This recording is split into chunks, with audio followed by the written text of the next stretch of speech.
नमस्कार मंडळी, श्री स्वामी समर्थ. आज आपण नाशिक फिरायला जाणार आहोत आणि नाशिकमधले काही व्हिडिओ मी तुमच्यासोबत शेअर करणार आहे. काही ठिकाण मी तुमच्यासोबत शेअर करणार आहे, म्हणून व्हिडिओ शेवटपर्यंत नक्की बघा. आणि प्रवासाला जाताना आपण कोणकोणत्या गोष्टी आपल्यासोबत घ्यायला हव्यात ते देखील मी तुमच्यासोबत शेअर करणार आहे. पण बाहेर जाण्याच्या आधी आदल्या दिवशी आपण तयारी नक्कीच करत असतो. काही शॉपिंग देखील आपल्याला करायची असते, काही कपडे प्रेस करायचे असते. सगळे कपडे आपल्याला स्वच्छ वगैरे करून त्यांना व्यवस्थित आपल्याला कॅरी करायचे असतात. बॅगा वगैरे घ्यायच्या असतात आणि आपल्याला काही ज्वेलरी वगैरे घ्यायची असते. आणि त्यामध्ये आपण जेव्हा जात असतो तेव्हा आपण सुई धागा नक्की आपल्यासोबत घ्यायला हवा. जेव्हा पण आपण बाहेर जातो आणि 2-3 दिवसासाठी जात असतो तर आपण सुई धागा आणि धागा नक्की घ्यायला हवा आणि त्यासोबत कैची देखील आपल्याला घ्यायला हवी. त्यामध्ये आपल्याला एक मोठी बॅग, एक छोटी बॅग आणि आपल्यासोबत राहील अशी एक बॅग आपल्याला घ्यायला हवी. मी आदल्या दिवशी पूर्णपणे तयारी करून घेतली होती आणि सकाळी आमची 7 वाजता आदल्या दिवशी मी सर्व पॅकिंग वगैरे करून घेतली होती. आता सकाळ झालेली आहे तर 5 वाजता मी उठलेली आहे. कारण मला घरूनच नाश्ता घेऊन जायचा आहे. कारण बसमध्ये आपण इकडे-तिकडे थांबण्यापेक्षा, बाहेरचं जेवण एवढं खाण्यापेक्षा तर नाश्ता हे मुलांना हवा असतो. तर त्यासाठी मी नाश्ता घरूनच करून घेणार आहे आणि तो पॅकिंग करून मी बसमध्ये मुलांना ॲटलीस्ट खाता येईल त्या दृष्टिकोनाने नाश्ता मी घरूनच करून घेतलेला आहे. बस जर मध्ये नाही थांबली तर आपल्या वस्तू खाण्यापिण्याच्या आपल्यासोबत असायला हव्यात. त्यानंतर रेडी वगैरे झालेली आहे आणि बाहेर खूप ऊन असल्यामुळे असेच कपडे कॅरी करा जे तुम्हाला कम्फर्टेबल वाटतील. आता आम्ही पनवेलच्या बसस्टँडमध्ये पोचलेलो आहोत. बऱ्यापैकी तिथं गर्दी जमा झालेली आहे. म्हणजेच आता सुट्ट्या देखील झालेल्या आहेत. कोणाला कुठे फिरायला जायचं असतात म्हणून बऱ्यापैकी तिथं गर्दी देखील आहे. पनवेल टू शिर्डी ही 8 वाजता बस आहे आणि आम्ही आधी रिझर्वेशन केलेलं आहे. तुम्ही बसवरती देखील जात असाल तरी त्याच्यावालं रिझर्वेशन 2-3 दिवसा अगोदर करूनच ठेवा, जेणेकरून तुम्हाला जागा मिळेल. कारण भरपूर गर्दी असते बाहेर आणि नंतर जागा नाही भेटली तर आपली धावपळ होते.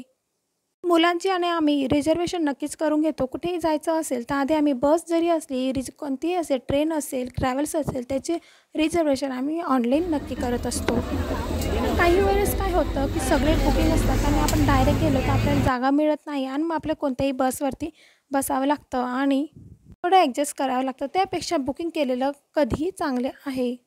पनवेल टू शिर्डी जाणारी जी बस असते नाशिककडे ती एका ढाब्यावरती देखील थांबत असते. तिथं तुम्ही चहा, कॉफी, नाश्ता करू शकता. त्यानंतर आता आम्ही नाशिकला पोचलेलो आहोत. रूमवरती बॅगा वगैरे आम्ही ठेवून दिलेल्या आहेत. त्यानंतर आम्ही तपोवनकडे जाणार आहोत. तर ऑटोने आम्ही तपोवनकडे जात आहोत. आमचा रूम हा नाशिक रोडला होता म्हणून नाशिक रोडहून आम्ही तपोवनला पोचलेलो आहोत. तुम्ही ओलाच्या साहाय्याने ऑटो मागवू शकतात. ते बाहेर जायचं असेल तर ओला आपल्याला भरपूर हेल्पफुल करतं, तर त्याच्यानुसार आपण रिक्षा वगैरे आपण मागवू शकतो. आता मी तपोवनला पोचलेलो आहोत. तुम्ही बघू शकता. तपोवनला जाण्याच्या आधी तिकडे एंट्री करायला फी वगैरे काही नाही. तिथं छान असं गणपतीचं मंदिर आहे. काही शॉपिंग करायचं असेल तर थोड्याफार छोट्या-मोठ्या वस्तू आहेत. ते लक्ष्मणजींनी शेष अवतार घेतला होता ते मंदिर इथे आहे आणि खूप सुंदर आहे. तिथं देखावा देखील तुम्हाला बघायला मिळेल. तिथे एवढी जास्त गर्दी नव्हती म्हणून आरामात दर्शन होऊन जाईल. म्हणून तुम्ही कधीही जाणार तर तपोवन नक्कीच जा. तिथे बऱ्यापैकी तुम्हाला माहिती देखील मिळेल. ऑटोने जर तुम्ही कुठूनही जाणार तरी ₹80, ₹90 देखील तुम्हाला लागतील. कारण नाशिकमध्ये मला तरी वाटतं की मुंबईपेक्षा नाशिकमध्ये याचं भाडे, ऑटोचे भाडे जास्त आहे.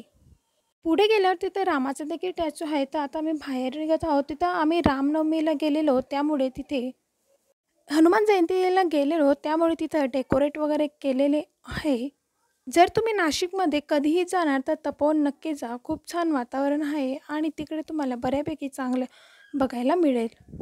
तिथे रामाचे काही पिक्चर्स लावलेले आहेत, स्टॅच्यू बनवलेले आहेत आणि जिथे आपण बघत आहोत तिथं अशा प्रकारे स्टॅच्यू बनवलेले आहेत. जे तिथं झालेलं आहे ते तिथं दर्शवलेलं आहे आणि त्यानंतर इथं छान पटांगण आहे बाहेर आणि मंदिरं वगैरे आहेत. काही शॉप वगैरे आहेत आणि इथून आपल्याला बाहेर एंट्री करायची. त्यानंतर जिथं रामची खूप मोठं स्टॅच्यू आहे ते तिथे आपण जाणार आहोत. तिथे तुम्ही दुपारी जाण्यापेक्षा संध्याकाळी जाऊ शकता. संध्याकाळी छान वातावरण असते. ही रामाची जी मूर्ती आहे ती खूप मोठी आहे. तिथून आपल्याला फोटो वगैरे देखील शूट व्यवस्थित करता येत नाही. खालून आपल्याला फोटोशूट करायचे असतात. तर एवढी मोठी रामाची मूर्ती आहे. तिथं जर तुम्ही खाली गाभाऱ्यात गेले तर तिथं तुम्हाला खूप छोट्या पद्धतीने तुम्हाला दिसेल आणि मूर्ती मोठी असल्यामुळे फोटो देखील आपल्याला लांबूनच घ्यायचे असतात. तिथं काही आम्ही गेलेलो तर ते जयंती दिवशी गेलेलो, हनुमान जयंतीच्या दिवशी. तर तिथं काही लोक ते वाद्य वाजवण्यासाठी आलेले आणि त्यानंतर आपण पुढे असं या ठिकाणी आम्ही गेलेलो. हे जे दृश्य तुम्हाला दिसत आहे, नदी पात्रातील दगडावर गृहीतील विधाकारांना ब्राह्मण जे असतात तिथं योनी म्हणतात. अगदी जवळ कपिल तीर्थ आहे. गोदावरीच्या उजव्या तीरावर 11 खडकार गृह आहे, जिथे ऋषीमुनी संस्कारासाठी मागे हटले असावेत. येथे गोपालकृष्ण आणि लक्ष्मीनारायण यांची मंदिरे आहेत आणि प्रसिद्ध गोशाळा 1904 मध्ये येथे बांधण्यात आली होती. प्राचीन काळात ही भूमी भगवान रामाच्या चरणस्पर्शाने पवित्र झाली होती. तिथे काही ठसे देखील त्यांचे पडलेले आहेत. नाशिक शहरात तपोवन हे कपिला आणि गोदावरी या 2 नद्यांचे संगमस्थान आहे. भगवान श्रीराम, माता सीता आणि भाऊ लक्ष्मण यांनी सर्वाधिक 14 वर्ष वनवास भोगला होता. तर हे 14 वर्ष वनवास त्यांनी या ठिकाणी देखील भोगला होता. या ठिकाणी तुम्हाला रामाचे काही ठसे, त्यांच्या पायाचे काही ठसे बघण्यात येतात. या साईडला मी ज्या ठिकाणी जाते या ठिकाणी गोदावरी आणि कपिलेश्वर यांचे दोघांचे संगमस्थान इथं झालेले आहे. आपल्याला बघण्यात येते. काही तिथे आपल्याला महादेवाची मूर्ती वगैरे, पिंड वगैरे आपल्याला बघायला मिळते. तिथं थोडं पाणी आहे ते देखील आपल्याला बघायला मिळते आणि कायमस्वरूपी असते. या ठिकाणी महालक्ष्मीचे देखील मंदिर आहे. तपोवन म्हणजे सीतामातेचे केंद्रबिंदू आहे. तिथे नेहमीच सीतामाता येत असते. असे सर्व बघितल्यानंतर आम्ही ऑनलाईन ऑटो बुक केली आणि आता आपण दुसऱ्या मंदिराकडे जाणार आहोत. तपोवन झाल्यानंतर तिथूनच जवळपास काळा राम मंदिर आहे, तिथे देखील आपण ऑटोने जाऊ शकतो. तर आम्ही तिथं पोहोचलेलो आहोत. हे मंदिर भगवान राम यांनी गुप्त वनवासात वास्तव्य केलेल्या जागेवर उभे केलेले होते असं मानले जाते.